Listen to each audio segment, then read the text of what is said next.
Thank you. Venkatesh అండి నా పేరు. సో ఇబ్రహీంపట్నం మాది. మీకు అందరికి ఇక్కడ ఇప్పుడు ఎవరు చెప్తే వచ్చారు ఈరోజు కొత్తగా వచ్చిన వాళ్ళు? మీ ఫ్రెండ్స్ లేకపోతే మీ బంధువులు చెప్తే వచ్చారు, అవునా కదా? ఫ్రెండ్ అన్నా చెప్పాలి, లేకపోతే బంధువులు అన్నా చెప్పాలి, అంతేనా కదా? చెప్పలే. మా అత్తగారు ఊరికి వెళ్ళి నేను వస్తున్నా, ఒకనే పోయినా మళ్ళీ రిటర్న్ అయ్యి వస్తున్నా. నేను వస్తా ఉంటే బస్సులో కానీ నిలబడేది పోగానే మనకు సీటు దొరుకుతుందా?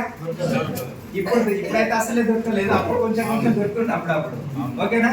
సో సీట్ ఏం లేదు. నా పక్కన తన ఏం చేసిందంటే, సార్ కూర్చోండి అని కొంచెం సీట్ ఇచ్చిండు. ఆయన ఏం లేసి ఇయ్యలే, కొంచెం అడ్జస్ట్మెంట్ చేసిండు. కూర్చోండి సార్ కొంచెం సీట్ ఇచ్చిండు.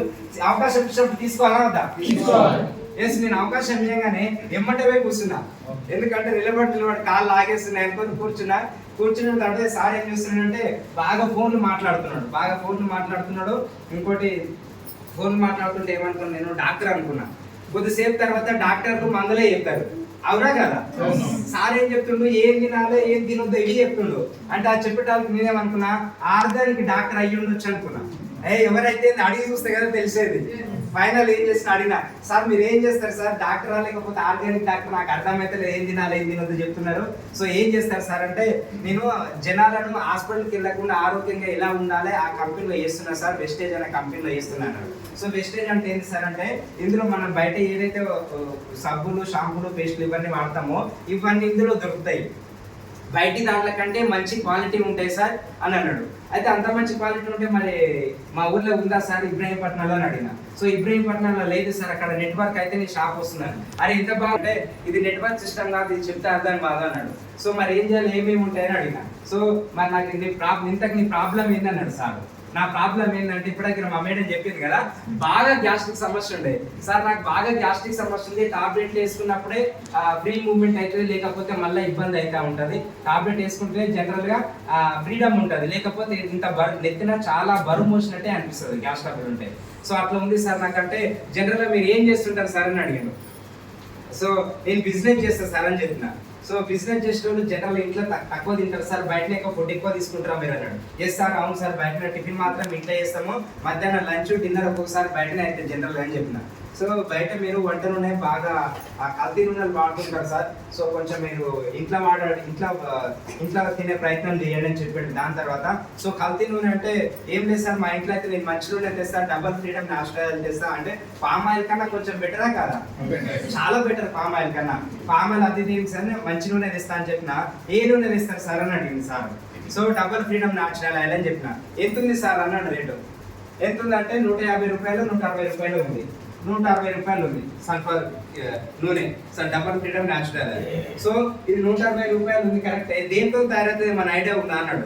అరే తయారైన సార్, దాని మీద సన్ఫ్లవర్ చెట్లు ఉంటాయి కదా, సన్ఫ్లవర్ గింజలతోనే తయారవుతుంది, అవునా కదా అని నేను చెప్పగానే సార్ ఇది సన్ఫ్లవర్ గింజలతో తయారవుతుంది కానీ మన ఊర్లో ఉన్నాయా సార్, మన చుట్టుముట్టు ఏమన్నా కనిపిస్తున్నాయి గింజలు అంటే, అరే మన దగ్గర లేవు, బయట మహారాష్ట్ర మధ్యప్రదేశ్ జార్ఖండ్ అక్కడ పోతే మస్తు ఉండొచ్చు, మన దగ్గర ఏమో ఏమంతా ఎక్కువ ఒడ్లు వంతాయి, వరి వంతది ఎక్కువ, అందుకే మనం రైస్ తింటాం. అక్కడ యూపీకి పోతే గోధుమలు ఎక్కువ వంతాయి, వాళ్ళు రొట్టెలు తింటారు, దానికి పెద్ద తేడేముందా నేనన్నా. సో రేట్ ఏమైనా ఐడియా ఉందా సార్ అంటే, రేట్ అయితే తెలియదు సార్ నాకని చెప్పిన. మరి రేట్ ఎట్లా తెలియాలి, మరి రేట్ అయితే ఎంత ఉంటుంటుందా, అది ఒక్క నిమిషం సార్ పెద్ద పైన గూగుల్ పోతే ఏదంటా తెలుస్తూనే ఉంటుంది. గూగుల్ తో కొట్టి చూడు సార్ అని చెప్పిన. కొట్టి చూస్తే 650 రూపాయలు ఒక కేజీ ఉన్నాయి. ఎంత? సన్ఫ్లవర్ గింజలు. సో దీని తర్వాత సన్ఫ్లవర్ గింజలు 650 ఉన్నాయి. ఏమంటే నాకు డౌట్ వచ్చింది, అరే 650 రూపాయలు గింజలు ఉన్నాయి, మరి నేను తెచ్చేది 120 రూపాయలు, కొంచెం డౌట్ వచ్చింది. సో ఇది ఎట్లా తయారవుతుంది మన ఐడియా ఉందా సార్? మొత్తం అంతా ఒరిజినల్ ఉంటుంది సార్, ఎంతో అంత కల్తీ కలుస్తుంది కదా అని చెప్పిన. ఏం కలుస్తుండొచ్చు అంటే, మిగతా గింజలు ఉన్నాయి కదా, పల్లి గింజలు కుసుమ గింజలు ఇంకేమంటాయి కదా, ఈ గింజలు అయ్యి ఉండొచ్చు సార్ అన్నాడు. సో ఈ గింజలు ఇట్లా సార్, కుసుమ గింజలేమో 200 రూపాయలు ఉన్నాయి, నువ్వుల గింజలేమో 250 రూపాయలు ఉన్నాయి, పల్లి గింజలేమో 120 రూపాయలు ఉన్నాయి సార్ అని చెప్పాడు. కేజీ గింజలు పల్లీలు ఎత్తున్నాయి మన వల్ల 120 రూపాయలు ఉన్నాయి. కుసుమలే నువ్వులు అయితే తెలియవు కానీ పల్లి గింజలు అయితే అప్పుడప్పుడు వేస్తాం, మనం పల్లీలు తెస్తాం ఇడ్లీలో చట్నీ, అవునా కదా? సో 120 రూపాయలు ఉన్నాయి.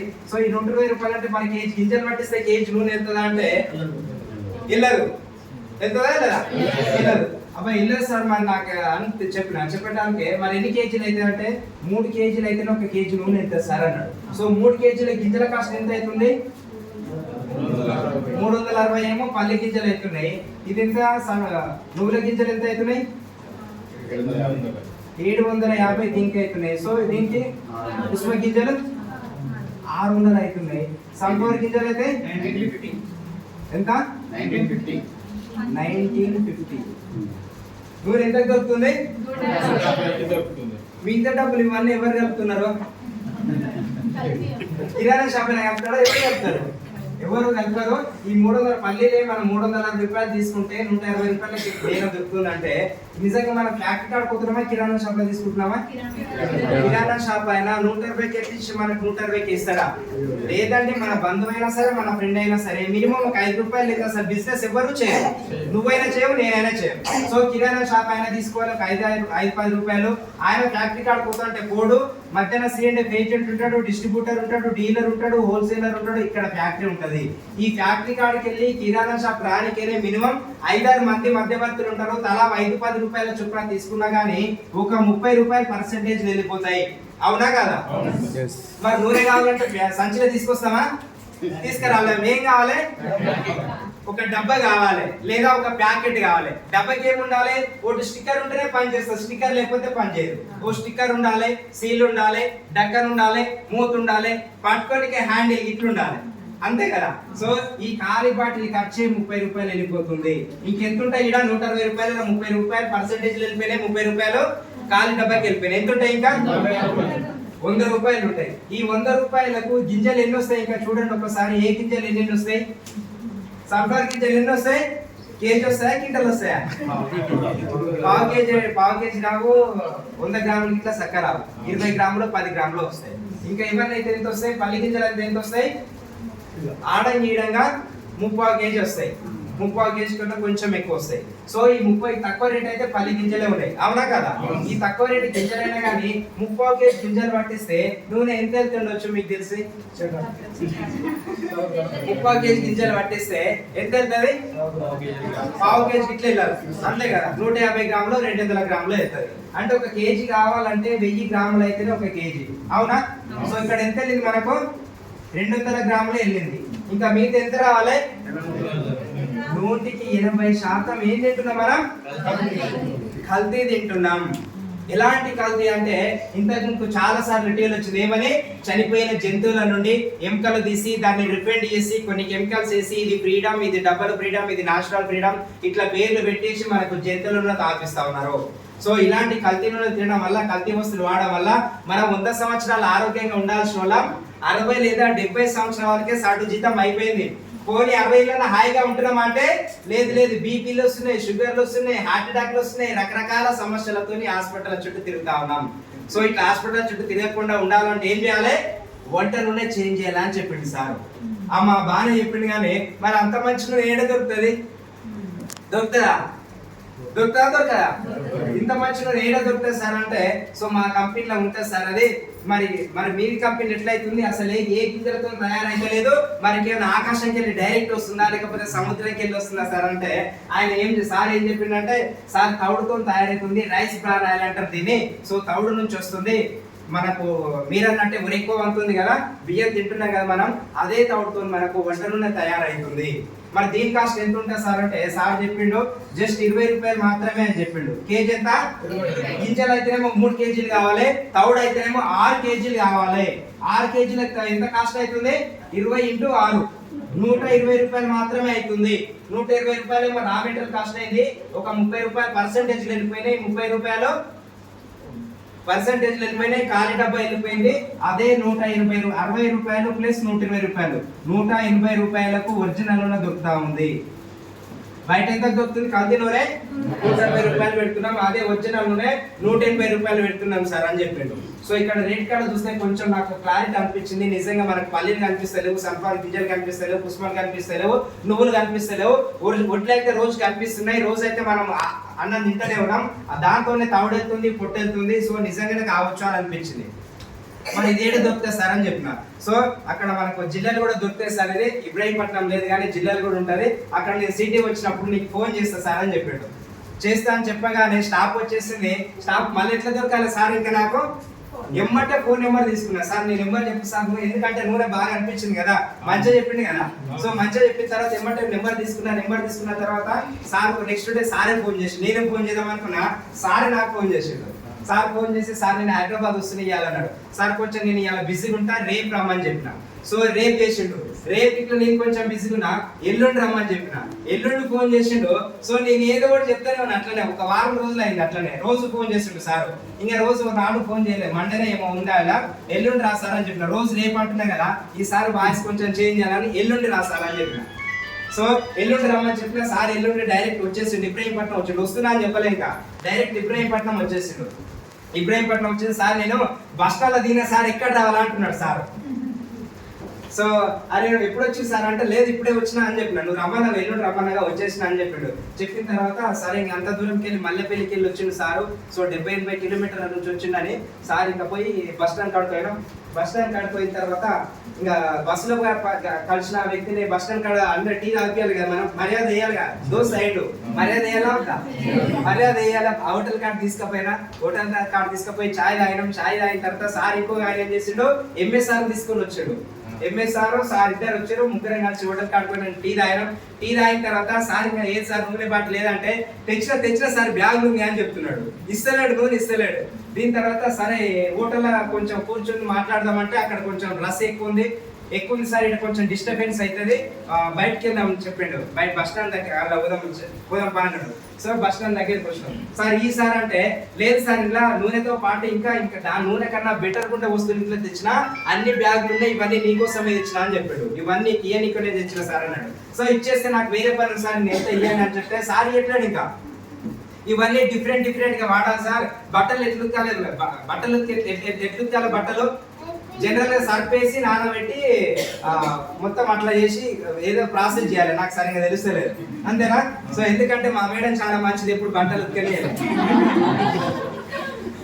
సో నీకేం తెలుస్తలేదు సార్, ఇది కొంచెం డిఫరెంట్ గా వాడాలి. వాషింగ్ మిషన్ ఉందా ఇంట్లో అంటే, వాషింగ్ మిషన్ లేదు సార్. వాషింగ్ మిషన్ ఎట్లయితే ఉంటుందో బకెటే వాషింగ్ మిషన్ లాగా పనిచేస్తా సార్ అని చెప్పాడు. కొంచెం ఇంటి వరకు చెప్తే మేడానికి ఇట్లా అర్థం అవుతుంది అని చెప్పిండు. సో సరే అనుకున్నాను, కొంచెం బలవంతంగా ఇంటికి తీసుకెళ్ళిన తర్వాత సార్ ఇంకా మొత్తం బ్యాగ్లకి అప్పుడు తీసి బయట పెడుతున్నాడు ఏమేమి ఉన్నాయో అన్ని. ఒక టేబుల్ మీద పెట్టిండు. మా ఇంట్లో ఉండేటి మొత్తం ఒక టేబుల్ మీద, అమ్మ మీరు ఏం చేస్తారు, పిల్లలు ఎంతమంది, అది కొంచెం సంభాషణ పెట్టిండు సార్. ఇంకా సంభాషణ పెట్టి అన్ని మాట్లాడండి, ఏ సబ్బు వాడతారు, ఏ చాయ్ పత్తి ఏది వాడతారు, ఇవన్నీ మాట్లాడుతూ ఉన్నాడు. సో ఇది వాడతామని మా మేడం ఇంకేంది ఒక్కొక్కటి తెస్తామని ఇట్లా టేబుల్లో పెడుతుంది అన్ని, ఇది వాడతామని. సో రెండిట్లకి ఏం చేస్తున్నా అంటే, డెమోలు చేయడం స్టార్ట్ చేసిండు రెండిట్లకు. మా ఇంట్లో ఉండే దాంట్లకు, సారు తెచ్చిన దాంట్లకు. సో నేను వంటలు అయితే ఒకటే కావాలని చెప్పినా కదా నేను. ఇది ఇదేంటంటే మార్కెటింగ్ వాళ్ళు ఒకటి తీసుకుంటే ఇంకోటి అన్ని మనం పెడతారు అనుకో. నేను ముందే ఫిక్స్ అయిపోయి, నేను మాటలు ఏమి వినొద్దు, మనం నూనె ఒకటే తీసుకోవాలని. సో అందుకే నేనేం చేస్తున్నా, నా ఇంటెన్షన్ అర్థమైంది సార్కు. అందుకే ఏం చేస్తున్నాడు, ఇంటికి తీసుకపోయిండు, మొత్తం డెమో చూపిస్తున్నాడు. ఈ డెమో చూపించిన తర్వాత ఇవన్నీ ఉట్టిగా నాకు అనిపిస్తుంది. మా మేడం ఏమంటుంది, ఇవన్నీ బాగున్నాయి మొత్తం తీసుకుందాం మా మేడం అంటుంది. ఇంకా సో ఆగాగు కొంచెం అట్లా చెప్తే రేట్లు ఎక్కువ ఉంటాడు సార్, రేట్లు ఎంత రేట్లు చెప్తారో ఏమంటారో ఎన్ని డబ్బులు ఆడతారో కానీ కొంచెం ఆగని చెప్పిన. సార్ మరి ఇవన్నీ ఇట్లా తీసుకోవాలి ఏం సంగతి అంటే, ఇవ్వండి సార్ ఇవన్నీ ఇచ్చుకోండి అంటే, ఇవన్నీ మీకు కదా సార్, ఇవన్నీ ఓపెన్ చేసినాయి, సీల్ తీసినాయి. ఈ సీల్ తీసిన ఎందుకు సార్, నీకు కొత్త షోరూమ్ కాడుకోదప్ప, కొత్త ఏం తీస్తా అంటున్నాడు. ఇంకా ఒక టెక్నికల్ ఉండు కదా సార్. సో టెక్నికల్ ఉండు. సో ఇవన్నీ అవసరం లేదు నీకు. ఇక్కడ 300 ఎంత ఉంది, 560 రూపాయలేమో నూనె ఉంది. ఒక ఆధార్ కార్డు ఇచ్చి ఐడి నెంబర్ తీసుకుంటే 450 రూపాయలకే వస్తుంది. సో ఇది ఒకటే కాదు, అన్ని డిస్కౌంట్ వస్తుంది అని చెప్పిండు. అన్ని డిస్కౌంట్ వస్తుంది అని చెప్పిన తర్వాత ఏమంటే ఆధార్ కార్డు తీసి ఇచ్చిన. ఇక ఆధార్ కార్డు తీయాలా వద్దా, మనోళ్ళే ఇస్తలేదు జనరల్ గా, అవునా కదా. నాకు ఇట్లా కొంచెం భయం అయింది, ఇయ్యాలనుకుంది అనుకున్నా. సో నా పేరు మీద అయితే కొన్ని అకౌంట్ డబ్బులు ఉన్నాయి, మా మేడం పేరు మీద డబ్బులు ఏం లేవు. 96 రూపాయలు 97 రూపాయలు ఉన్నాయి, పోతే పోయినాయి 96 రూపాయలు అనుకొని మా మేడం ఆధార్ కార్డు ఇచ్చేసిన. ఇంకా నేను మా మేడం ఆధార్ కార్డు ఇచ్చినాక ఇంకా సార్ ఐడి చేసిండు. ఐడి చేసిన తర్వాత ఏం చేసిండు, ఓటీపీ చెప్పమన్నాడు. ఓటీపీ చెప్పమనటానికే 96 రూపాయలు ఇంకా పోయినాయి అనుకున్నా.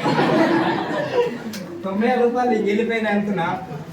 సార్ ఓటీపీ ఏంది సార్, ఓటీపీ ఎవరు చెప్పొద్దు అంటారు అంటే, ఏం కాదు సార్ మీకు రిజిస్ట్రేషన్ అయినట్టుగా మొబైల్ నెంబర్ ఇదేనా కన్ఫర్మ్ కాదనుకోనుకో అని చెప్పిండు సార్. చెప్పిన తర్వాత సరే అన్నాడు. ఐడి నెంబర్ తీసుకున్నాం. ఐడి నెంబర్ తీసుకున్నాక ఏం చేయాలి, షాపింగ్ చేయాలిగా.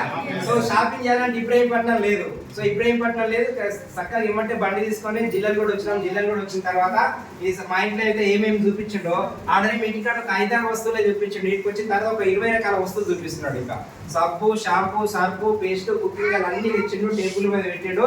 సార్ దీంట్లో 4,000 రూపాయలు అయినాయని చెప్పాడు. ఎంత? 4,000 రూపాయలు అయినాయని చెప్పిండు.